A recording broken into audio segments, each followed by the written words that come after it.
Yeah, it's like a scarcity mindset where they think the pie is only so big and you can't make more pies. But no, you can make like an infinite amount of pies. There's more value that you can create. The internet didn't exist 30 years ago, basically. Now, the internet companies are the most valuable companies in the world. Trillions of dollars that didn't exist 30 years ago. Welcome to the Dangerous Man Podcast, where we talk about how to become a better man, take responsibility for our mission, create value for others, and the many failures and lessons we've learned along the way. Stay dangerous.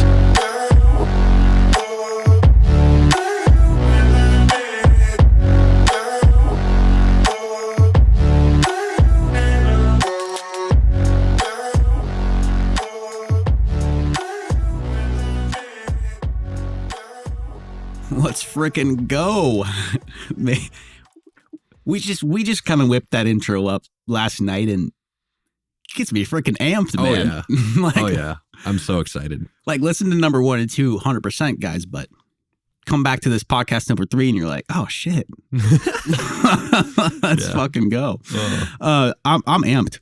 I'm excited to be here with myself and Adam Thooft. My name is not Adam Thooft, so I should say it more like, welcome back to John Kostohris and Adam Thooft, your hosts. Oh, yeah.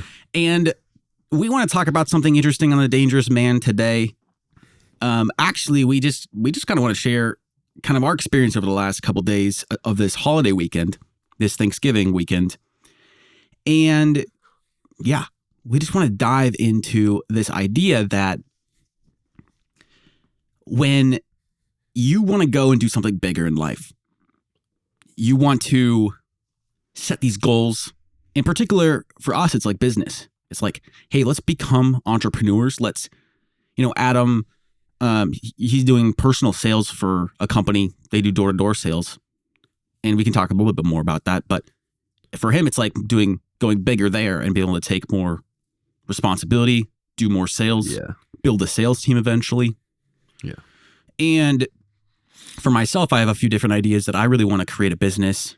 I'm looking at kind of different health products. That's something that I'm really interested in doing. And the idea there is when you kind of want to go away from just like the average person, you want to become obsessed with a concept. And that's very abstract. So I'm going to break that down. Like, you want to like have more drive in your life to go accomplish goals, to become a millionaire, a 10 millionaire, 100 millionaire. I mean, let's shoot big. Like, my goal is 15 billion. That's what I want my net worth to be. Now that's a bomb right there. Dude. Yeah. And if you want, the real question is, how many billions are you going to have? Hey, Grant Cardone says that in one of his books, he says, I don't know where he gets this information from, but it's probably pretty decent. Mm-hmm. It's probably not the most accurate, but he says there is no shortage of money. Yeah.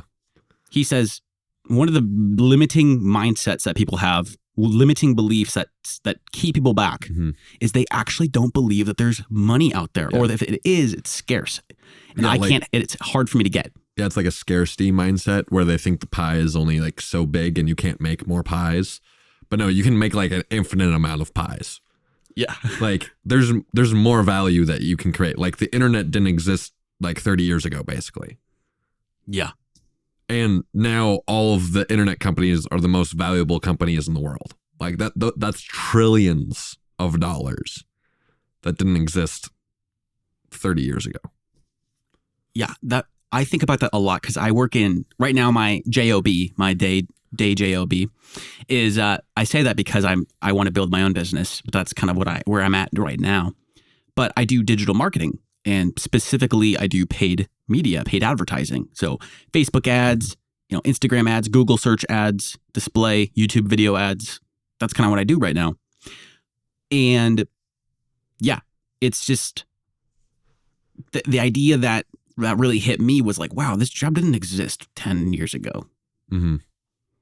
Like, there are career lines and departments of companies now that didn't exist before these media platforms got big, or even, let's go back a little further, 15, 20 years before like the internet was a thing. Mm-hmm. That blows my mind. Yeah. And the idea is like, dude, there are guys that literally, I follow a guy on Instagram he's probably like 25, 27, 24. I don't know how old he is, but he makes like, he like got really good at the skill of writing. He learned how to write, like, I guess the word is copywriting. So different like blogs and websites. It could be ads, stuff like that. And he like started making 10 grand a month just by doing like Twitter stuff, writing on Twitter. Dang. And being able to like bring clients in and do it for them. That's insane. And it took him less than a year to get to that. That's crazy. He's like, literally immerse yourself in a skill. Like to pick a skill that you want to get and acquire and learn. Mm-hmm. Get some books on it. Get a course on it. Maybe lots of free stuff on YouTube. I literally have 7 books on my bookshelf just for writing. Mm-hmm. He recommended them. I was like, okay, I'm going to buy them all. Because I want to have great, like this 7 books, if I really studied them, is worth more than like a master's degree in English. Yeah. Like it's crazy the kind of stuff. It's just like people aren't disciplined to actually learn. And so they need to pay a large amount of money. They need to pay $100 grand. Yeah. And have more. And have structured classes where they assign that. Yeah. But if you literally were like, here's some entrepreneurs, here's some business owners that do, $100 million a year for their company, like, or discipline would save you hundreds of thousands of dollars. Yeah. Or rather make you hundreds of thousands of dollars. Right. Like literally like the kinds of information they're like, hey, these are books that I study every year. Mm-hmm. Alex Hormozy said, here's 13 books that I study every year. He's like, I buy 50 books a month. I skim them. And if they're not that great, I don't finish the book. Mm-hmm. But it's like, if they're great, I read them. He's like, these are 13 I literally come back to and study. Mm-hmm. I literally just bought them all. He's like, this guy knows what's good information. It's worth more than a college degree to just take what he actually is good information, learn that and implement it. And like, when I hear that, I'm like, so how do I figure out how much time I need to actually like read and like study and stuff and like actually kind of be able to do that and actually be able to like aim higher in that way where I'm going towards the excellence of like, I have to be like well read so I know what the fuck I'm talking about. Yeah. In the situations where it like actually matters. So knowing, hey, like I've read all of this, I know all of this, I know my shit, like I can create value with what I know. Like you've learned enough to the point where you have that skill and you're really dialed in. Yeah. But at the same time, it's like that could be as simple as, hey, you schedule in time to read every day, and then a year down the road, you have that skill. Yeah. Yeah. And, I just want to connect back to the idea of these ideas kind of connect to our main topic today, guys, for us, for listeners. I just want to connect back to that Grant idea of like, he says there is infinite amount of money out there. Mm-hmm.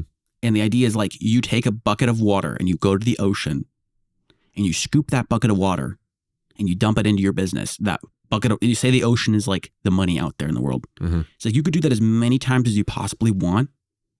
Is the ocean going to go down? Are you going to notice the ocean going down? No. Fill the beach with people doing the same thing. Are you going to notice the ocean going down?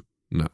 And that's what's crazy. So he says there is enough money existing in the global economy for each I think how many people are alive on the planet Earth today? What's like an estimate? I usually say 8 billion, but it might be a little bit less than that. Okay, so 6, 7, 8 billion, something like that. I think it's between 7 and 8. I mean, I could Google it, but like it's between 7 and 8. I usually use 8 because that's a nice number. Let's say there's 8 billion people. He's saying that there's enough money for every single person alive on this planet to have $15 billion. That's crazy to think about. When you're like, oh, $100K a year at my job is a lot of money. And there's that much money floating out. And a lot of our listeners might be like, wow, there's a lot of assholes that just hold on to it all. And it's like, literally look at anybody on the internet that has started a business or started becoming successful as an entrepreneur and look at the kind of success they're having. And they're literally making money off of the value they provide, off of the skills they've learned. It's not like yes, there's people that are very wealthy, but anybody could learn a skill, go out there and start making money and have that same kind of success or similar. Obviously, these rich entrepreneurs are leveraging time, right? And as their business grows, they have more of an asset there to leverage. But the idea is you could compound that and do a similar thing. And you wouldn't be taking away from them necessarily. Maybe you would be away from the market, but that's a whole other conversation, you know? So anyways, the point there is just how much money exists. So my number's 15 billion because I was like, well, that's the number he said, and that's my allotted portion on this globe. It is kind of crazy how people don't go get it. Because if you make over 125 grand a year, you're in the top 1% of the world. 125 grand. Yeah. Jeez. Yeah. So it's it's wild. Yeah, if you're getting 125 grand a year, because I think the number that Grant Cardone is going off there is like net worth, right?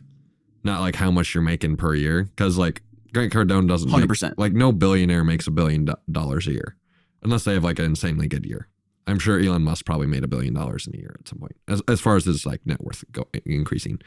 But like, if you own a bunch of stock and that stock goes up a bunch, like that's not necessarily like, oh, I had a giant income, but your net worth is increased. Or I own a bunch of property. That's not liquid cash, but it is worth a lot. Yeah, that's a great distinction. It is kind of the asset potential, and it's not direct like money in my bank account or money that I get as a paycheck. So you're not saying I'm going to make $15 billion in a year. Correct. It's going to be, my net worth is $15 billion. Yeah. Like when I die, my initial goal is I want to have $15 billion net worth. Yeah. Yeah. So. Yeah. And I think that's a really important distinction because people are like, $15 billion. Damn. Right. It blows people's minds. Yeah. But like when you talk about being net worth, like I'm like, oh, I can imagine that now. Yeah. Like a little bit easier than like 15 billion a year. Like that's insane. Yeah.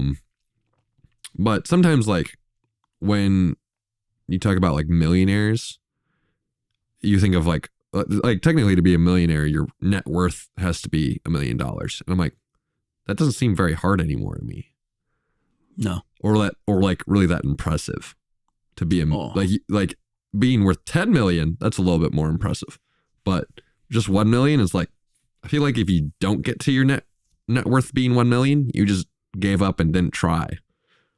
Yeah. I mean, yeah, especially with inflation, like $1 million used to be the big rave. And now it's like, you have to be like 100 million millionaire to be in the same bracket, you know? Like you have to have like tens of millions of dollars at least. Right. And realistically, a lot of those people are like billionaires, the new millionaire, honestly. Yeah. And like the ability to get to $1 million back in the day is like kind of what it's like to get to a billion now. Yeah. But people still think in terms of the old money thought because like that middle class mindset just stays the same. Well, now if you're going by like yearly income, if you're making $1 million a year, then your net worth is going to be like tens of millions of dollars eventually, right? So I think that's where the disconnect is that a lot of people are like, oh, like to be a millionaire, like does it mean net worth or does it mean how much you're making per year? Because like it'd be dope to be like, yeah, I made $1 million a year. And then I'd be like, I am a millionaire. And that'd be like the thing that's like, I think that's just where the thing goes off, because I think a lot of more middle class people don't necessarily think of their net worth because they don't necessarily know what their net worth is. Yeah. And it's like, I have some equity in my house and my car, I guess, but like those are actually just kind of taking money out of my pocket because I have to repair my house every month because houses just continually fall apart. It's just something that you have to upkeep a lot. And I'm pretty sure everyone who owns a car knows that it's just a big expense. So, yeah. Yeah. So we're going to transition a little bit back into our main topic. And this is kind of this little soapbox here, I think actually just really, gets to the heart of like, this is part of the conversation that goes into dreaming and thinking bigger. Yeah. And like, these are some of my goals and some of like where I want to start to go and align myself with. And a lot of that's like, I shed these beliefs of what's possible. I leave those behind and I start to really begin to believe and think in a bigger capacity.